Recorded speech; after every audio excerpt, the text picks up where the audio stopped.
My name is Chloe and my pronouns are Siete. I am NEADS educational programming director and research manager. Thank you for sharing this space with us.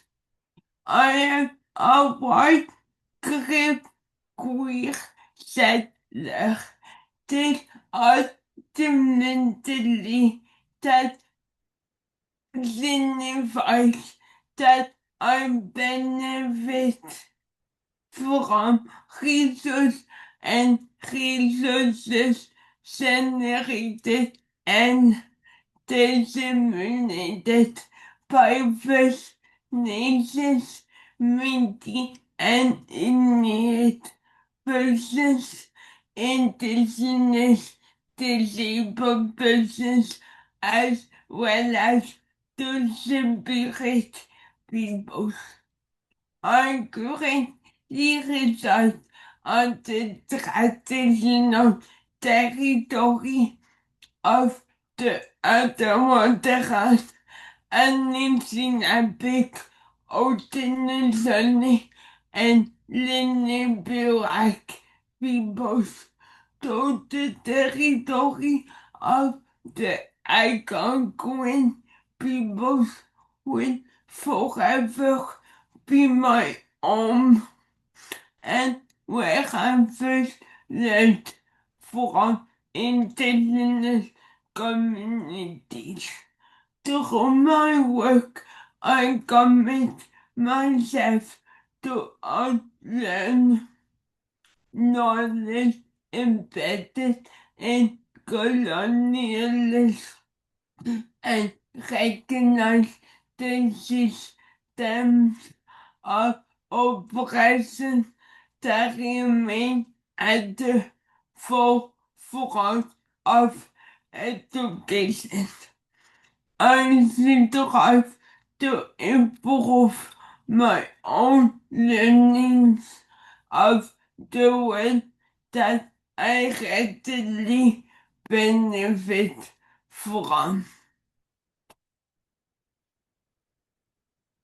The National Educational Association of Disabled Students, or NEADS, is a by and for cross disability cross Canada charitable organization supporting full access to education and employment for disabled both secondary students and recent graduates. NEADS work across three strategic areas of debt reduction, experience in class and on campus, as well as employment. By doing so, we offer a variety of events, resources, reports, financial assistance programs, and opportunities for disabled students and recent graduates. We collaborate with both secondary stakeholders, other non-governmental organizations, employers, disability service providers, and other community members to improve opportunities in post-secondary education and the labor market for disabled students. We also provide ongoing advice to employment and social development Canada, as well as provincial and territorial governments to work to promote government programs and services that support post-secondary disabled and neurodivergent students. This event stems from one of these. Sorry, one moment.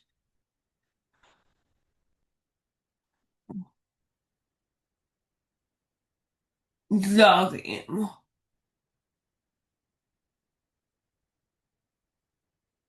Um, this event stems from one of these collaborations, arts and the politic of access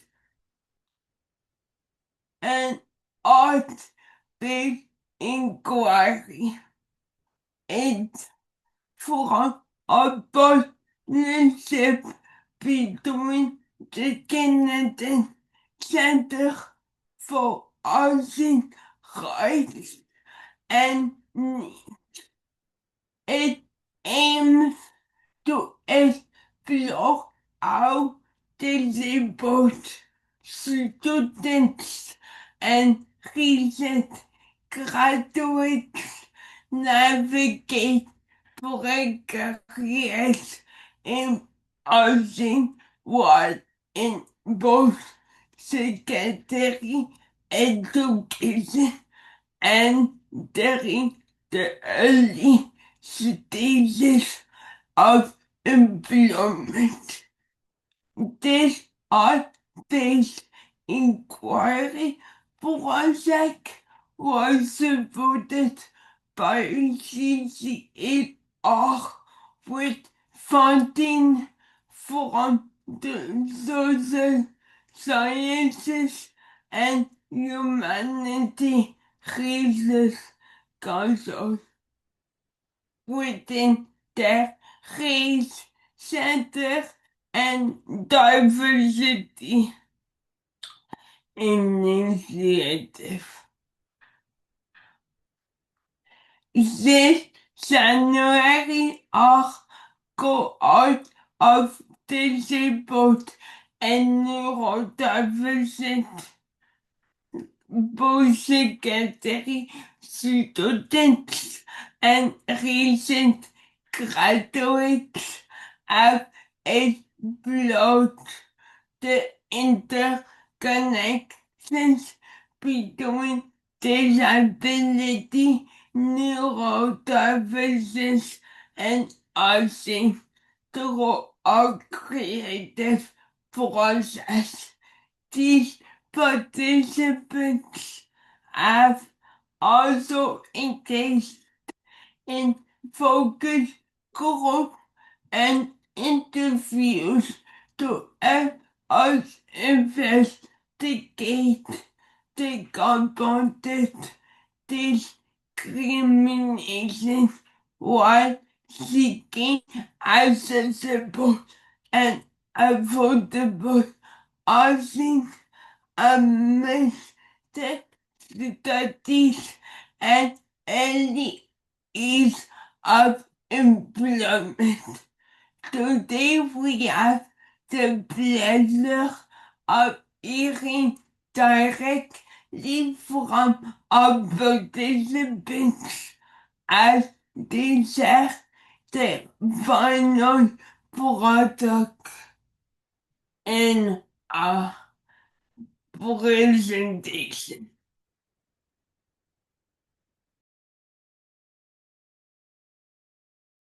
Okay, I leave. You can go. Thank you. Hello. So my name is Olive. I use they them pronouns, and I'm a recent graduate from the University of Ottawa in conflict studies and human rights, with a minor in feminist and gender studies. I am a physically disabled, neurodivergent, and mentally ill person. I'm also an artist. Art has helped me in the darkest times and has helped me to express myself. I like creating art with many different mediums. I like to paint, I like to draw, and I like experimenting with different types of art. I also write poetry, do drag, and am trying my hand at acting. I have a coordination disorder which affects my ability to paint, but it's still something I enjoy. Although, when I was younger, I was told, oh, you're not so good at art, you're never going to do well. And even when I was in grade two, I was I got a bad mark in art class because I couldn't paint like the other kids, and that made me feel very upset. Um, but I think that I'm able to overcome these challenges and still do something that I like. Similarly to how a lot of disabled people are still able to do what they like despite the challenges they might face. And I think of this as a form of access, figuring out how to do things differently in a way that works for me. Could you move to the next slide, please? I was very excited about this project because I was able to combine my passion for art and disability activism. My first step of my creative process was deciding what I was going to do exactly in order to embody this theme. Usually, in my creative process, I would just put paint on canvas and see what happened, and I would also probably procrastinate because I love procrastinating. But I felt like this needed a bit more thought, and so I brainstormed some ideas about how we can capture housing and disability in one piece. This led me to my idea. I created a painting with many small houses, all in different colors. Each house represents a different person and their unique access needs. In my painting, no two houses are the same. Uh, 1 second. I'm just gonna close my door because there's noise. Because no two disabled people are the same, and no single solution can meet everyone's needs. I chose to use bright and varied colors to represent diversity, individuality, and visibility. The houses are small and repeated across the canvas. This reflects how systems can group people together and how individuals can get overlooked within these systems. At the same time, each house stands on their own, um, resisting the idea that there's one way to design a space.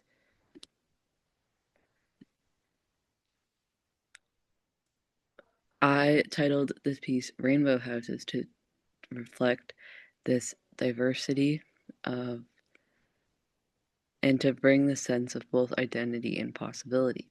There is a sense of hope in the colors, but also tension in the repetition. I also, in my past work in housing policy, I learned a lot about diversity and how different housing is made for different marginalized people, specifically people of different gender identities and different marginalized communities, but especially accessible housing. And I wanted to incorporate the principles I learned into this art piece. And so, in the first step of my process, I started sketching out the houses in order to get a sense of the shapes and the layout. I originally thought about including words in the painting to directly connect to the theme, but I decided not to, Part of it was practical. I had a hard time painting the letters, but it also became an intentional choice. And I thought that accessibility in things weren't always something that needed to be explained with words, but how you capture it visually was more important, and not everybody interacts with language in the same way.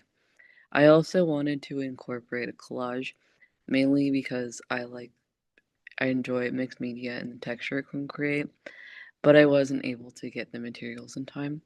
So I decided to lean more into the minimalist style of art with bright colors, which is often something I gravitate towards in my past art. The simplicity allowed me to focus on the core idea without overcomplicating it. As I was painting, I was thinking more about what isn't shown. There are no people in the painting, only the spaces that are meant to hold them.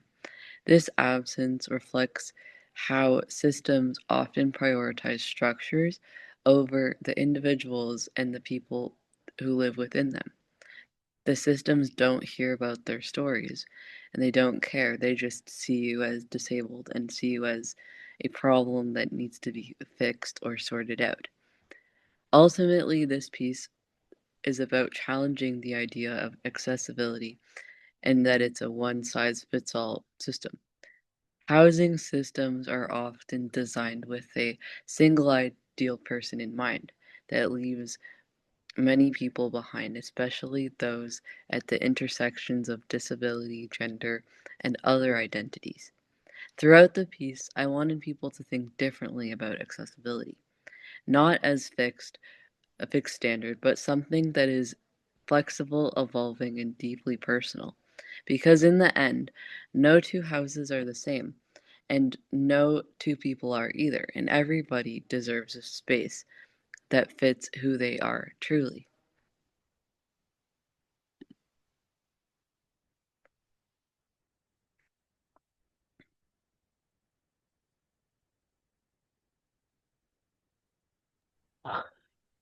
Thank you. That was wonderful. Thank you for those words. We will move to Yvonne with a piece named Art Without Limit, expression in every form. Hello, ladies and gentlemen. Sorry about the delay. My name is Yvonne Spicer, and I am here today to talk about art without limits. Sorry about that. Let's just try to get myself set up. Okay, so okay, so hello, my name is Yvonne Spicer, and I am the co-founder of Lifetime Abilities. Today, I am sharing a piece called Art Without Limits, Expression in Every Form. Okay, next slide, please. Okay, this presentation is about expression. Creating freely without pressure to be perfect and being seen beyond labels. I will also be describing each piece for accessibility. Next slide, please.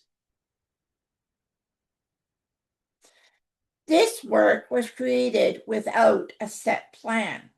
It was about choosing colors, making movements, and allowing the artwork to develop naturally. There was no right or wrong way, just expression. Next slide.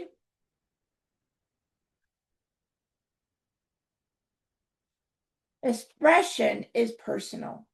There is no one right way to create or express yourself. Everyone does it differently, and that's what makes it meaningful. Next slide.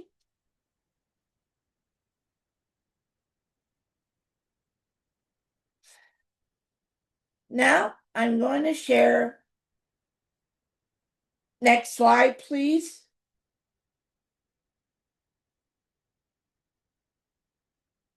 Okay, you have to add some, you have to push it again, please. Keep going. Okay, now I'm going to share, nope. Now I'm going to share the artwork. I will describe what you are seeing. This piece uses strong blues and reds with bold strokes and a darker center. It feels energetic and powerful. Next slide.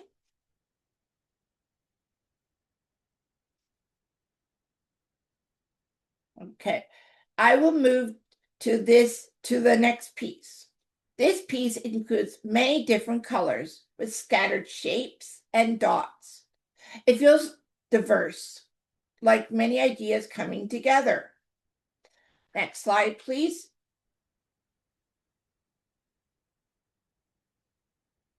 I will move to the next piece. This piece uses softer tones like yellow, green, and purple with flowing shapes. It feels calm, creative, and evolving. Next slide.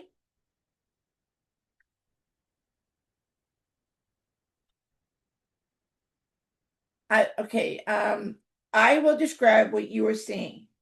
This piece uses repetitive shapes and patterns with blue, black, and orange colors. It feels rhythmic and full of movement, like different elements working together. Next slide. These pieces show that expression can look different for everyone. Some are bold and energetic. Some are soft and flowing. Some use patterns and repetition. There is no way to create just like there is. Okay, there is no way to create just like there is no one way to experience ability. Each piece reflects individuality and value. Sometimes you have to remind yourself that you are something special, that you cannot be replaced. Your heart, your mind, your energy, your care can't be replicated by anyone. The universe is a better place for having you in it. Who you are makes a difference. Okay, next slide, please. Okay, when we make a space for people to express themselves in their own way, we create understanding and connection. When we change the way we see expression, we change what's possible. Thank you. Any questions?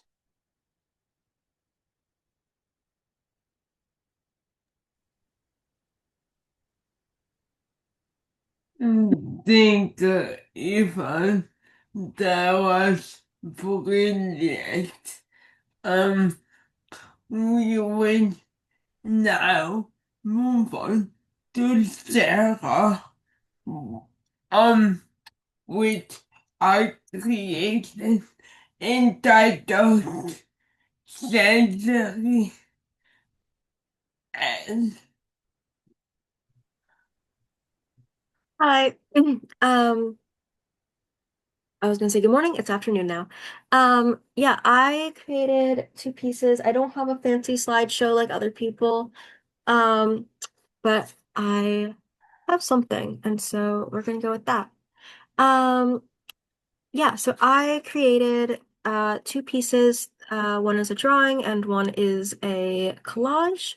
I will talk about the collage first. I should have pulled up my notes beforehand.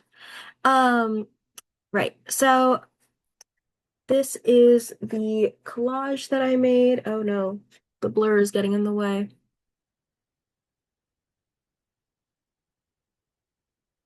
There we go. This is the collage I made. It has a bunch of pieces from magazines that I found.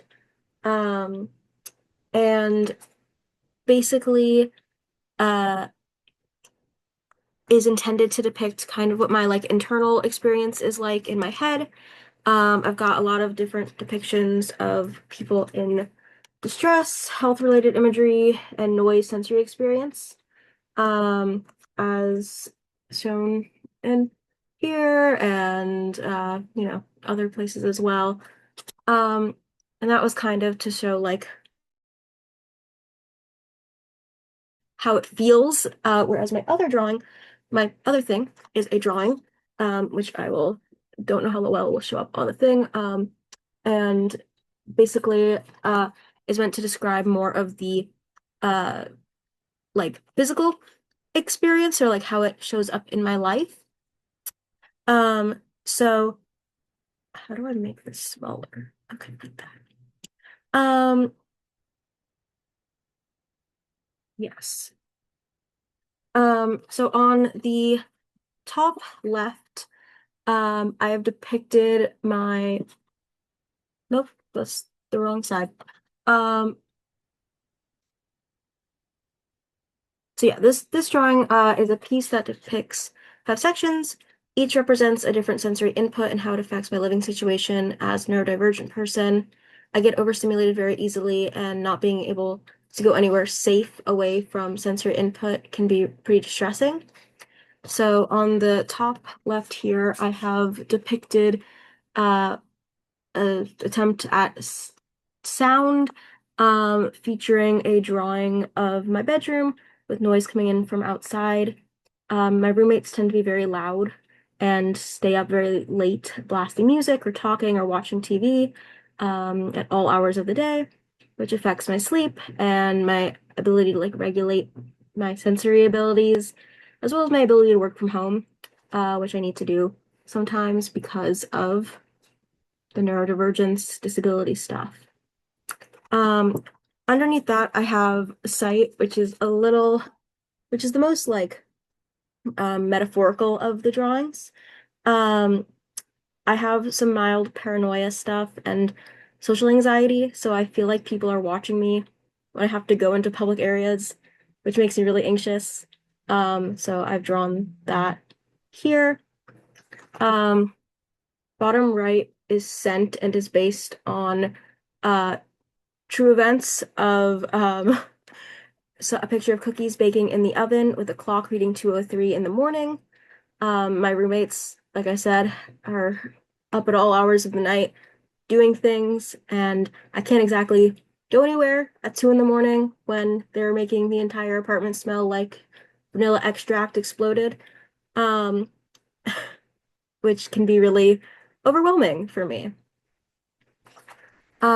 The top right, I have a drawing of, again, my room, which has the sense of taste and food associated with it. I have OCD, so uh, I have a lot of contamination anxiety, and it really affects my ability to do a lot of things, but mostly like share food, have food in public spaces. So I have to keep things very regulated in my own space. And I basically keep everything in my room, which makes things very crowded and but makes me less anxious.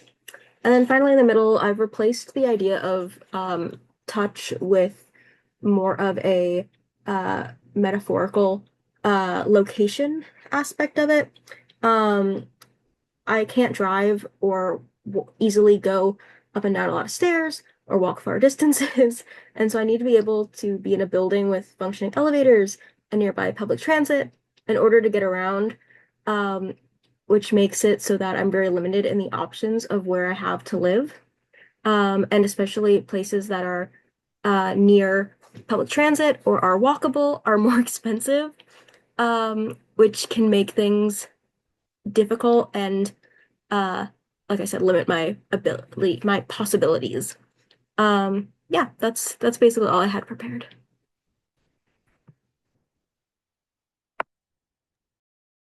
Thank you, Sarah.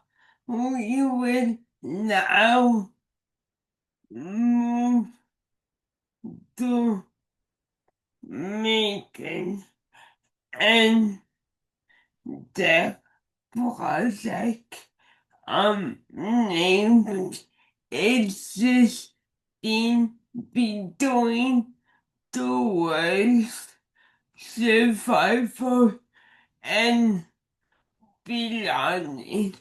Megan, and my project creation is called Existing Between Two Worlds, Survival and Belonging.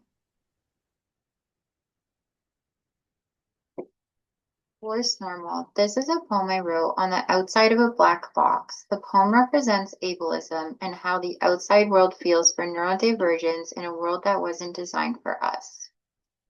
This poem is called Force Normal.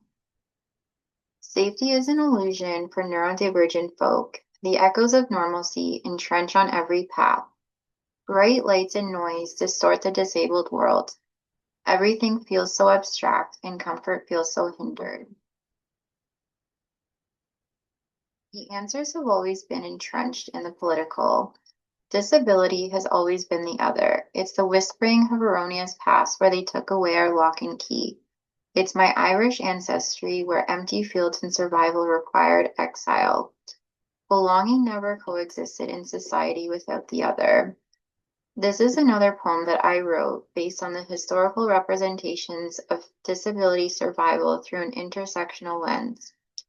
My Irish ancestry has taught me about exile and the struggle to find belonging, while the history of Huronia Regional Center and living in close proximity to it reminded me of the fragile housing system for disabled people. These are sticky notes on the black ableism box, which I splatter painted with red paint to represent sensory overload and the struggles I face and experience as a neurodivergent, such as transit, noise, and accessibility. The inside of my black ableism box has pictures of maps and a clock to resemble how I struggle navigating cities as a neurodivergent. The splatter paint resembles sensory overload and anxiety. The cars and clock in the middle resemble how society is inaccessible and moves at a fast pace. My neurodivergent home. This is another poem I created called My Neurodivergent Home. My neurodivergent space is a love language I embrace. It's crib time that doesn't demand explanations or time. It bends and blends, it adheres to all my multi-senses. It's the sensory room my heart craves and what paints imaginary worlds in my mind. It's the soft flicker of fairy lights. It's the aroma of lavender to calm my nervous system. It's the gentle dancing of a candle. It's the soft multi-textures of a blanket or a rug which I can snuggle into. It's full of stems. It's a space where I can untangle from all the messiness of surviving and unplug from all the outside noise, a space to call my own. These are what call my home. These are what call my soul home again. This is an example of what my own neurodivergent home would look like. It's my own version of a sensory room space, which incorporates nature-based items. The stickers resemble sensory lights. The pom-poms resemble soft sensory comfort items. The candle resembles soft lighting. My faith is also incorporated with the cross as a way to keep me grounded and to help me feel safe. My cat and dog are included as clay designs along with my weighted blanket to resemble comfort and regulation. In order to create a safe neurodivergent space, I had to examine the exterior outside world known as ableism and look inwards. Thank you for listening to my presentation. Now you would hear from Maria. All right. So my main medium of art is photography. So I photograph on the side, mostly scenery, but also portrait. Honestly, whatever catches my eye. I'm not very picky in what I photograph. So it just felt natural that I would also use photography for this type of project. For this project, I picked 2 or 3 photos that I felt were matched like the topics of like this project and how I felt about my own disability and people and disability in general, and how it impacts us being able to get housing and how it like interacts with the current affordability crisis, especially in regards to housing. So I chose 2 or 3 photos. I'll show you in a second, but I titled the project "Out of Sight, Out of Mind, Out of Policy," to resemble succinctly how I feel about how disabled people are represented in conversations about housing and affordability. So these are just 2 photos right now that you see. Um, I was taking a few photos of this old a forest near my old house. It's more of a woods area, not a very big forest, but it's like a large park that has like many like hill areas, like some ravines, some ponds here and there.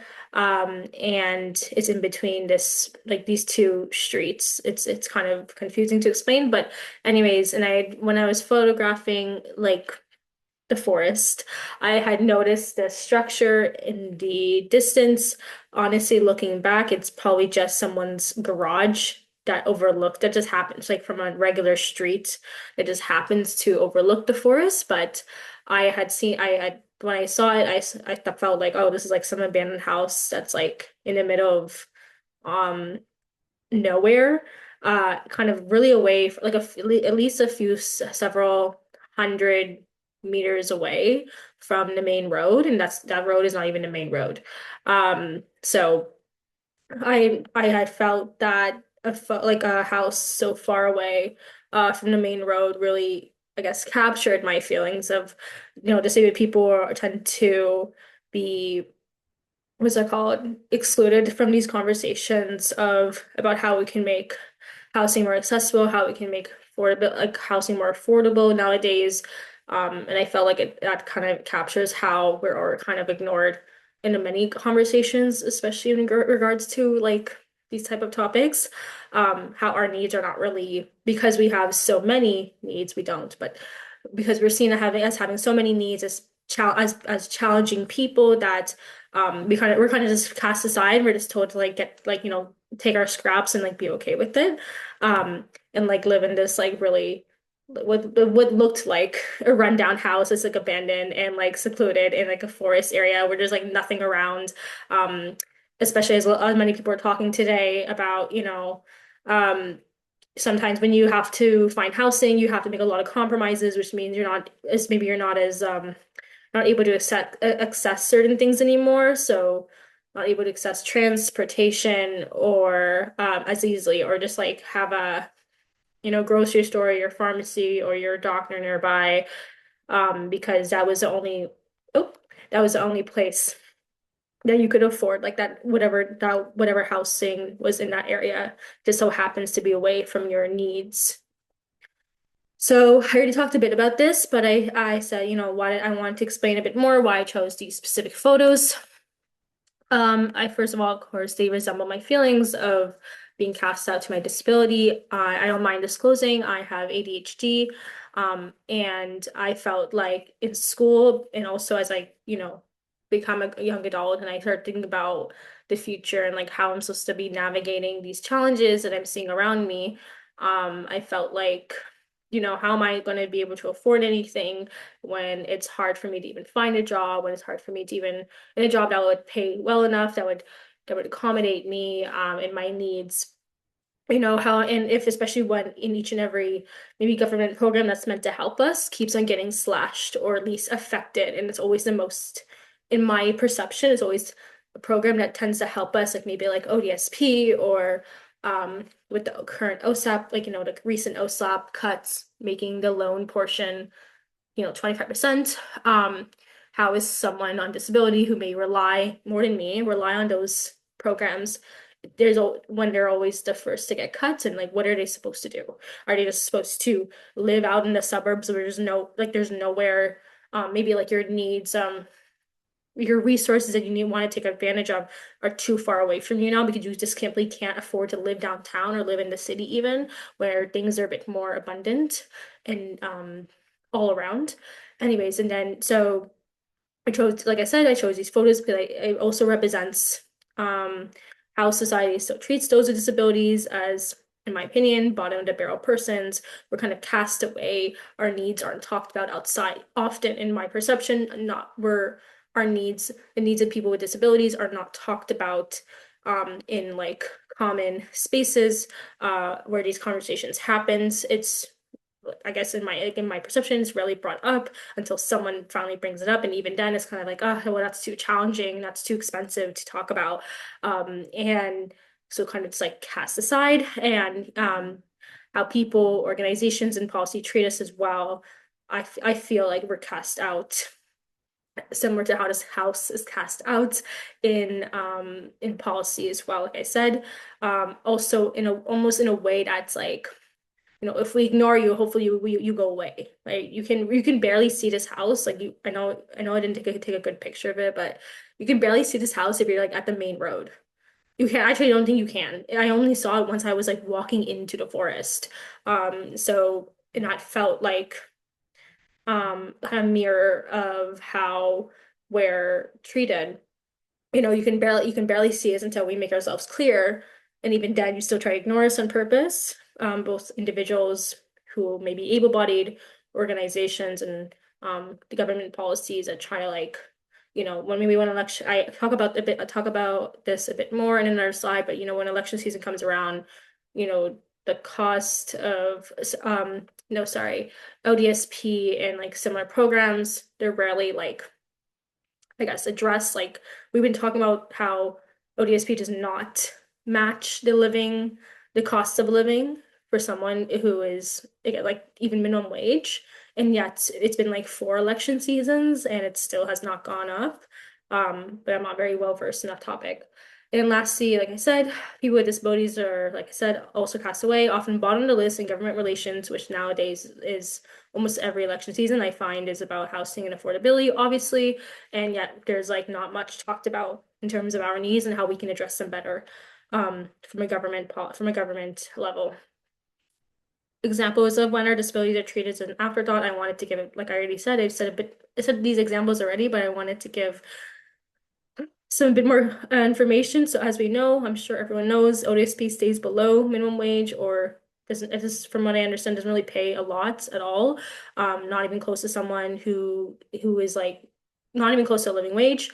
Disability advocates have been asking or campaigning for the provincial government who handles ODSP to address this, and it's never on the list of concerns during election season, which is why, once again, I chose this house. Like, we're just never a concern. Or I often feel that we're not commonly a concern when it comes to maybe action makers. Some people are scared about what will happen to their specific disability grants, for example, with the OSAP cuts. I've had someone ask me like, I wonder how this is going to affect how making the grants only max like 25% portion of your whole total funding from OSAP, how would that like affect them if you declare you're disabled to OSAP? How would that affect that grant you get when you declare you're disabled from OSAP? You just get less money overall, and then obviously that's going to be a problem for everybody, but especially people with disability who might find it hard to work during school and thus, be able to pay for housing. And often I find that disability related funding is often the first to be impacted during budget cuts, even if it's like in a hush-hush way. And programs that have users with disabilities as their main client base tends to have many hoops and barriers to just even accessing it, which is really crazy because with a disability, it's harder for you to do anything. Kind of like how I'm getting to this house. Like I said, really deep in the woods. I had to like, I think I was scratched by a branch on the way to getting closer to this house to try to take a picture of it. And it was a bit like, hard. I don't know how to explain it. Oh, sorry, that's a typo. And then lastly, having a disability is obviously related to whether or not you can hold down a well-paying job to have sufficient savings to put toward housing.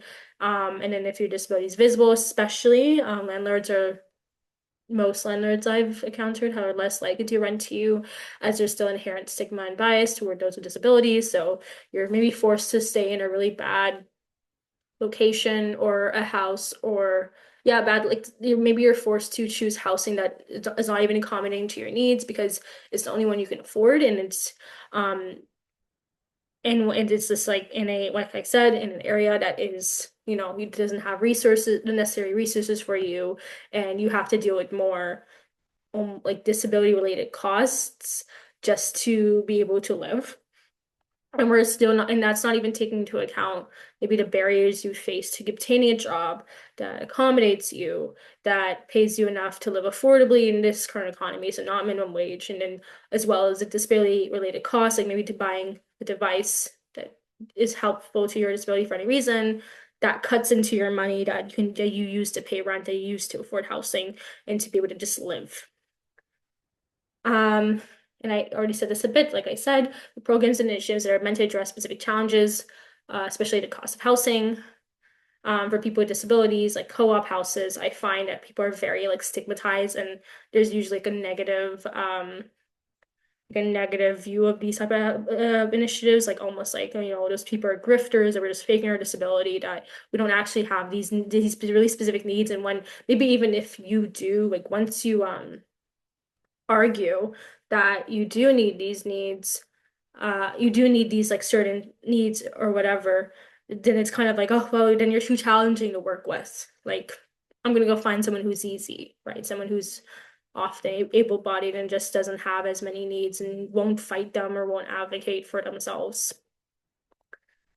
And that's all. These are just all the photos in a row. But that's all I wanted to say. No, oops. Wonderful. Thank you, Maria. Um, this closes, this closes our coffee of the day. I would like to thank our participants for engaging in all aspects of this project. We really value your vulnerability and willingness to share your experience with the housing conditions in Ontario. We learned immensely from your diverse narrative. Once again, thank you to CCHR and Dirk for your financial support that allowed us to do this key work. Finally, thank you to our ANZ interpreters and our captioners for helping us create an accessible and inclusive event. Wishing you all a wonderful rest of the day.